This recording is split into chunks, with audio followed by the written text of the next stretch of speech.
Batara itu sebutan orang Hindu yang tataran ilmu Dewa.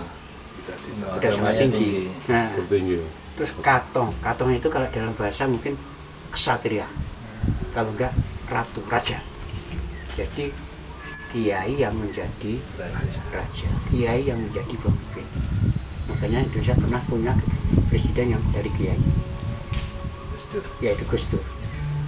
Ya bisa saja kita itu napak tilas dari sini, gitu. Dan mengambil nama Batara itu karena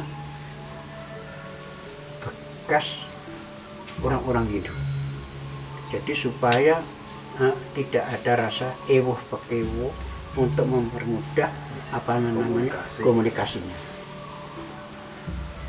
Ya, sebetulnya yang namanya reog itu sudah ada sebelum yang Batara Katong masuk, pokoknya masuk Wengker itu reog sudah ada. Tapi tidak tinggal begitu aja, justru dirangkul, diopeni sebagai mediator untuk dakwah. Karena apa? Masyarakat Wengker, masyarakat Ponorogo kalau sudah mendengar yang namanya gamelan reog, ini tidak diundang, sudah datang dengan sendirinya. Ya, setelah datang sudah ngumpul, ya di sela-sela itu dimasuki ajaran-ajaran Islam. Disampaikan dengan dakwah-dakwah yang lain, mungkin dari rumah ke rumah, dari pintu ke pintu.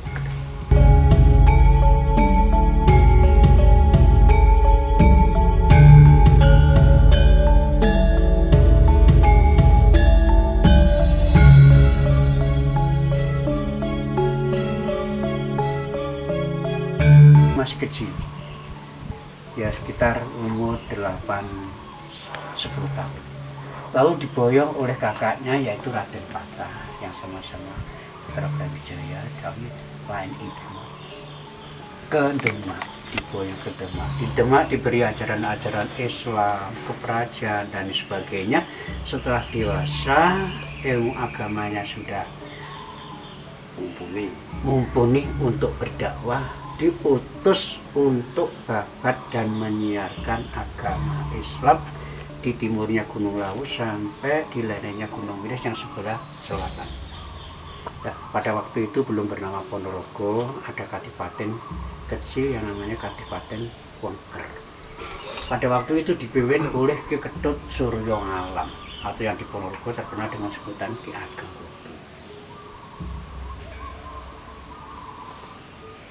Wengker untuk masuk Islam tidak mau, walhasil terjadi peperangan.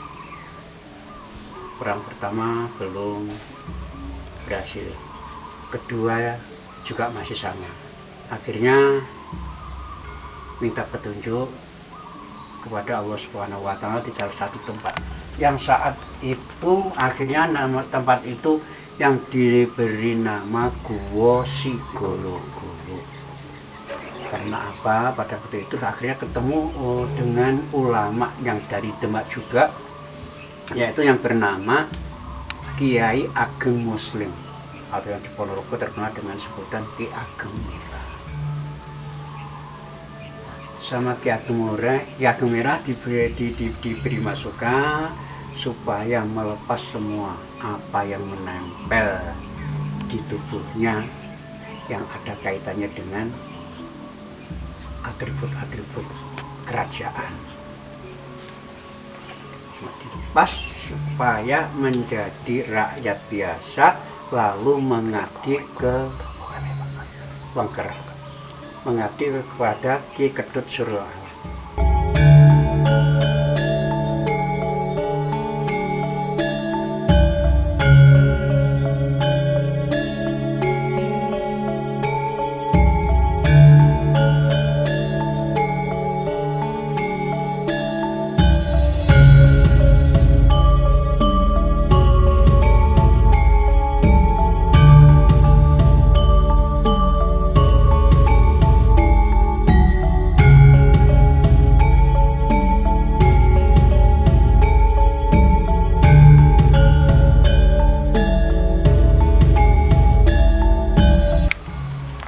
Wengker setelah Eyang Ki Ketut Suryangalah sudah meninggal, Wengker dirubah menjadi Ponorogo.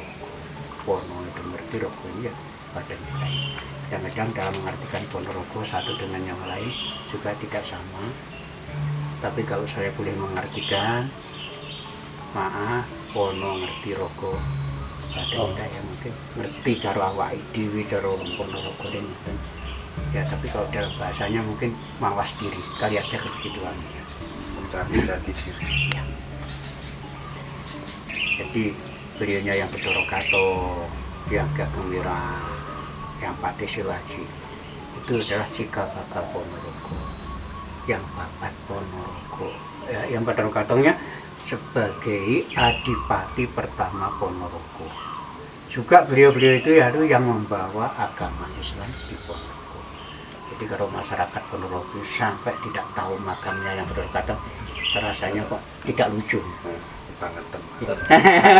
Tidak lucu kalau saya bilang.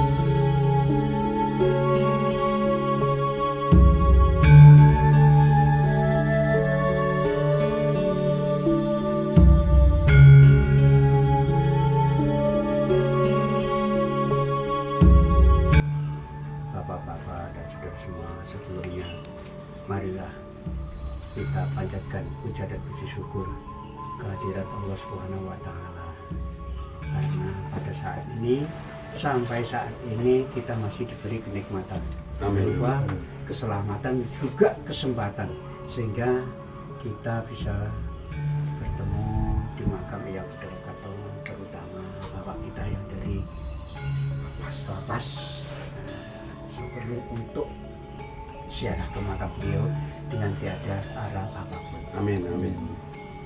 Salawat dan salam mudah-mudahan tetap terlimpahkan kepada Nabi Agung Muhammad Sallallahu Alaihi Wasallam yang kita harapkan pertolongan. Assalamualaikum, bapak-bapak dan saudara semua. Ini adalah makam beliau Eyang Bathara Kato. Siapa dan bagaimana dengan Ponorogo, mudah-mudahan sedikit nanti ada manfaatnya bagi kita semua. Beliau yang Bathara Kato adalah putra dari Prabu Brawijaya kelima, Kerajaan Mojopahit, yang nama kecilnya Joko Pitulung atau juga disebut Lembu Kanigoro, juga disebut Arak Kali. Ya. Waktu Mojopahit surut, beliau itu masih kecil, ya sekitar umur 8-10 tahun. Lalu diboyong oleh kakaknya yaitu Raden Patah yang sama-sama Putra Brawijaya, tapi lain ibu, ke Demak, diboyong ke Demak. Di Demak diberi ajaran-ajaran Islam, keperajaan dan sebagainya. Setelah dewasa, ilmu agamanya sudah mumpuni untuk berdakwah, diutus untuk bakat dan menyiarkan agama Islam di timurnya Gunung Lawu sampai di lerengnya Gunung Wilis yang sebelah selatan.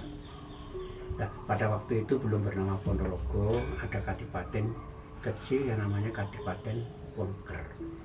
Pada waktu itu dipimpin oleh Ki Ketut Suryangalah atau yang di Ponorogo terkenal dengan sebutan Ki Ageng.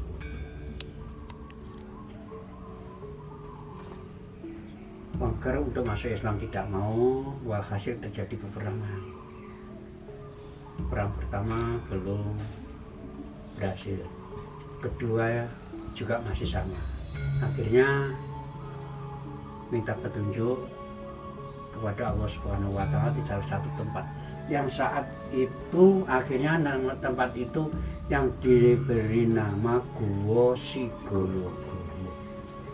Karena apa? Pada waktu itu akhirnya ketemu dengan ulama yang dari Demak juga, yaitu yang bernama Kiai Ageng Muslim atau yang di Ponorogo terkenal dengan sebutan Ki Ageng Mira.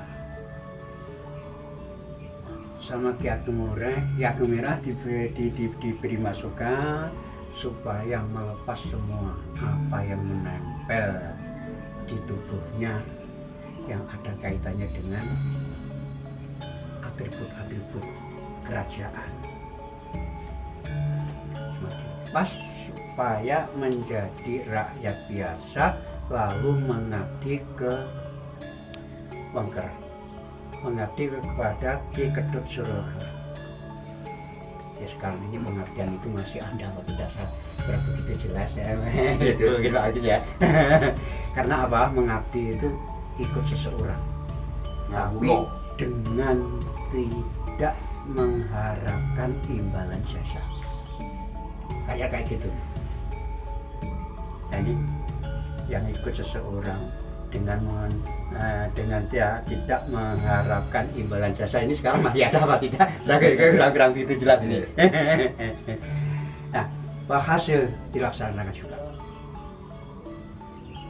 Alhamdulillah pengabdiannya diterima oleh Ki Ketut Suryoala.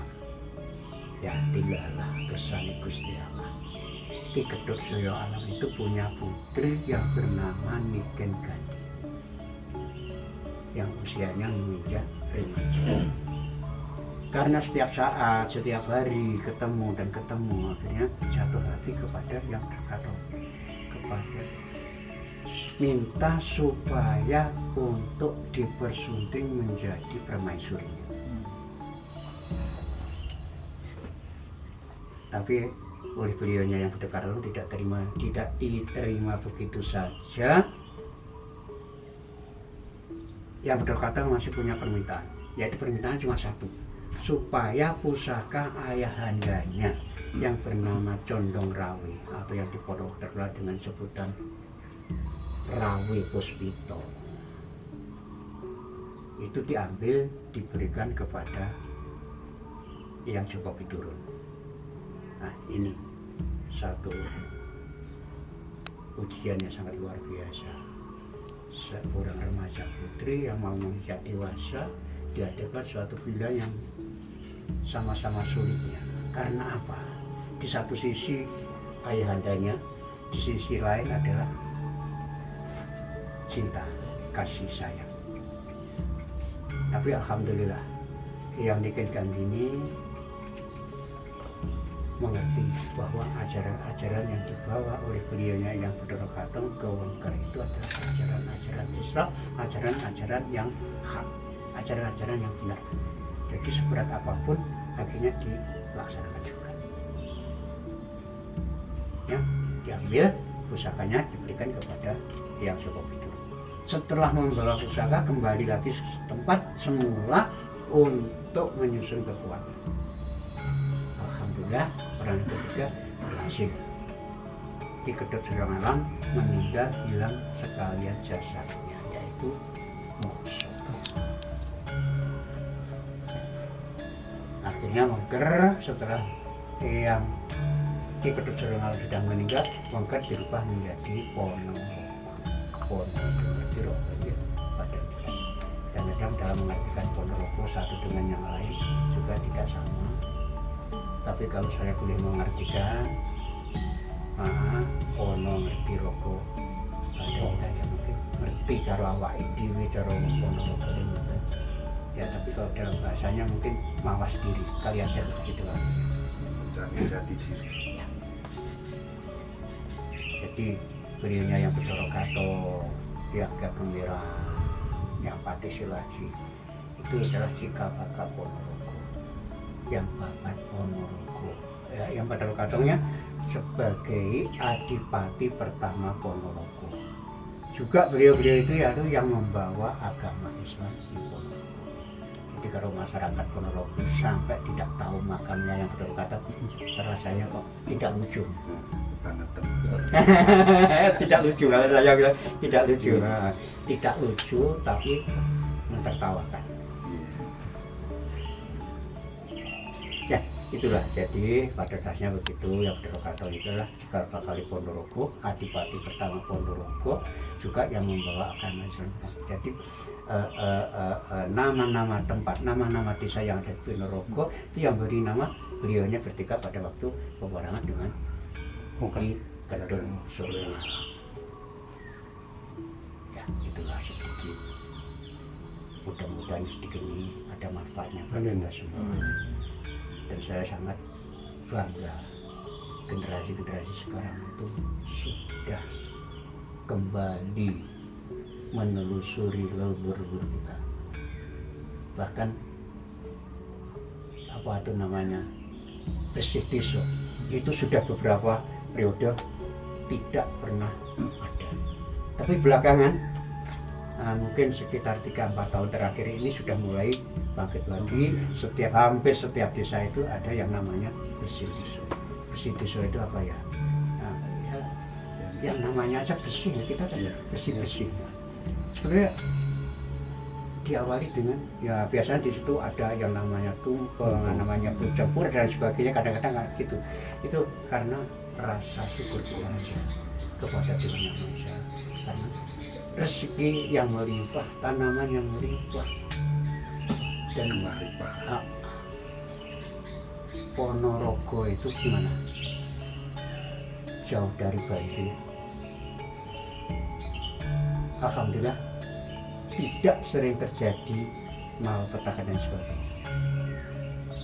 Ya kalau yang namanya longsor kecil-kecilan seperti kemarin di Punggung itu, ya mungkin kalau dilihat mesinnya juga enggak gitu parah. Nah itulah. Kenapa beliaunya yang Bedorokato pakai nama Bathara? Itu jadi sebetulnya dari dua kata, Bathara dengan Katon. Kalau Bathara itu kalau kita sebagai muslim mungkin syekh, mungkin ustadz dan sebagainya, mungkin yai. Ya. Karena Bathara itu sebutan orang Hindu yang tataran ilmu dewa, udah sangat tinggi. Nah, terus Katon itu kalau dalam bahasa mungkin ksatria, kalau enggak ratu, raja. Jadi kiai yang menjadi raja, kiai yang menjadi pemimpin. Makanya Indonesia pernah punya presiden yang dari kiai, yaitu Gus Dur. Ya bisa saja kita itu napak jelas dari sini. Gitu. Dan mengambil nama Bathara itu karena bekas orang-orang Hindu. Jadi supaya tidak ada rasa ewuh pekewo untuk mempermudah komunikasinya. Ya, sebetulnya yang namanya reog itu sudah ada sebelum yang Bedorokato masuk Wengker itu reog sudah ada. Tapi tidak tinggal begitu aja, justru dirangkul, diopeni sebagai mediator untuk dakwah. Karena apa? Masyarakat Wengker, masyarakat Ponorogo kalau sudah mendengar yang namanya gamelan reog, ini tidak diundang, sudah datang dengan sendirinya. Ya, setelah datang sudah ngumpul, ya di sela-sela itu dimasuki ajaran-ajaran Islam. Disampaikan dengan dakwah-dakwah yang lain, mungkin dari rumah ke rumah, dari pintu ke pintu. Ya, itulah sedikit yang bisa saya ceritakan. Mudah-mudahan ada manfaatnya. Kurang lebihnya dalam saya memberi mangrauh penjenengan semua, saya minta maaf. Wassalamualaikum warahmatullahi wabarakatuh. Waalaikumsalam warahmatullahi wabarakatuh.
terima kasih sama Pak Agus ya. Siap. Jadi saya mengenal Ponorogo ini secara utuh. Ya, semoga juga kita dapat berkahnya dari Yang Katong. yang Batara Katong yang Allah berikan kebijakannya, kita terwarisi. Amin amin. Iya. Semoga kita diberikan berkah selamat.